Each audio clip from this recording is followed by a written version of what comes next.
Olá, tudo bem? Eu sou o professor Daniel Medeiros e hoje eu vou contar uma história para vocês, uma história sobre um tema que é muito importante para a nossa reflexão, porque ele permite que a gente compare coisas que ocorreram, atitudes que foram tomadas, efeitos, que infelizmente sucederam, com os eventos recentes, com o que acontece ao nosso redor aqui no século XXI. Eu vou contar para vocês a história de uma pandemia conhecida com o nome de a gripe espanhola. Esta gripe espanhola, ela assolou o mundo, exatamente este é o sentido, da palavra pandemia. Pan, em grego, quer dizer tudo ou todos, daí que vem Jogos Pan-Americanos, por exemplo, que envolve todos os estados americanos. E essa gripe espanhola, ela afetou, portanto, todo o mundo no período entre 1918 e 1920. O que há de particular nessa pandemia é que ela ocorre na sequência da Primeira Guerra Mundial.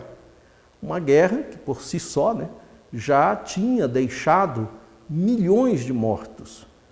Muitos países se envolveram nela, inclusive o Brasil, embora nesta guerra o Brasil não tenha enviado tropas, mas tomou posição, mandou assistência, apoio e alguns voluntários.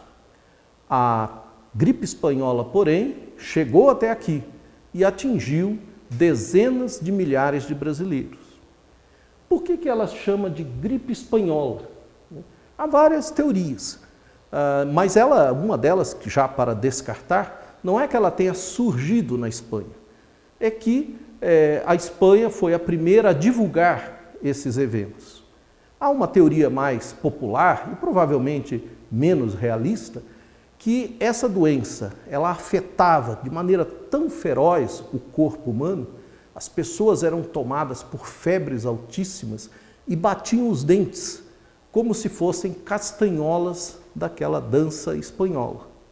Não importa, o fato é que essa gripe se espalhou. E por que se espalhou? Ela foi trazida principalmente para a América, para o Oriente, com o fim da guerra, com a volta do movimento dos navios, inclusive trazendo soldados, familiares, e aí a gripe acabou se espalhando. Ela afetava, como toda gripe, o sistema pulmonar, e ela era tão feroz que, dependendo do estado de saúde da pessoa, ela acabava vitimando em 24, 48 horas. Uma coisa tenebrosa. Acredita-se, quando eu falo acredita-se, porque ela foi tão rápida e o mundo estava tão desorganizado por causa do fim da Primeira Guerra, que não se sabe até hoje exatamente a sua extensão. Mas calcula-se que pelo menos 500 milhões de pessoas foram atingidas pela gripe. Olha o número, 500 milhões de pessoas. E qual que foi o grau de letalidade desta doença? O que é o grau de letalidade? É o percentual de pessoas atingidas que acabam falecendo em face da doença. O grau de letalidade da gripe espanhola ficou próximo de 10%, ou seja, calcula-se que em torno de 50 milhões de pessoas morreram no mundo todo, neste período, esse período extremamente curto. Só para comparar, a Primeira Guerra Mundial matou em torno de 9 milhões de pessoas. Então, percebam vocês que coisa dramática é esse tipo de fenômeno da natureza, porém somado a uma sociedade em comunicação muito intensa e também, principalmente a Europa, enfraquecida por causa da guerra, com a economia desorganizada, e que atingiu, imaginem vocês, principalmente os setores mais pobres, que tinham uma capacidade imunológica menor por causa do pouco acesso ao alimento e também as pessoas com maior idade, que já possuíam outras doenças, e aí a gripe acabou afetando e piorando o estado de saúde, levando-as ao óbito. No Rio de Janeiro, olhem só como isso é importante, a gripe chegou no Brasil em setembro de 1918, quando um navio europeu chamado Demerara aportou em Recife, fazendo com que descessem passageiros, depois em Salvador e depois no Rio de Janeiro. O que não se sabia é que essas pessoas que desceram, né, nessas cidades, muitas delas eram portadoras do vírus, que acabou então se espalhando e tomando o Brasil. O governo brasileiro, no primeiro momento, não deu bola para a doença. Inclusive, com esse espírito brincalhão, que é típico dos brasileiros, fez-se até um pouco de graça com a doença, acreditando-se que era algo que não nos afetaria, porque estamos longe da Europa e porque aqui o clima é diferente, coisas do gênero. Porém, a doença se espalha rapidamente e no mês de outubro e no mês de novembro, principalmente novembro, ela atinge o seu pico, matando só no Rio de Janeiro, que era a capital na época, cerca de 1.000 pessoas por dia. Olha o número, 1.000 pessoas por dia. Na cidade de São Paulo, o número de mortos em relação à média da cidade mais do que dobrou nos meses de outubro e de novembro. E não havia uma estrutura hospitalar adequada para atender principalmente as pessoas de mais baixa renda. Não existia no Brasil naquela época um Ministério da Saúde, que só foi criado na década de 30 por Getúlio Vargas, e muito menos havia um sistema único de saúde que só foi criado pela Constituição de 1988. As pessoas com mais posses fugiam da cidade, iam para suas fazendas no interior, iam para outros locais e, isoladas, conseguiam escapar do pior. Porém, a população pobre, amontoada na periferia, em casas muitas vezes que acomodavam 8 ou 10 pessoas, aí virou um rastilho de pólvora. O pior é que não havia também serviço eficiente para enterrar as pessoas, e muitas delas apodreciam dentro das casas.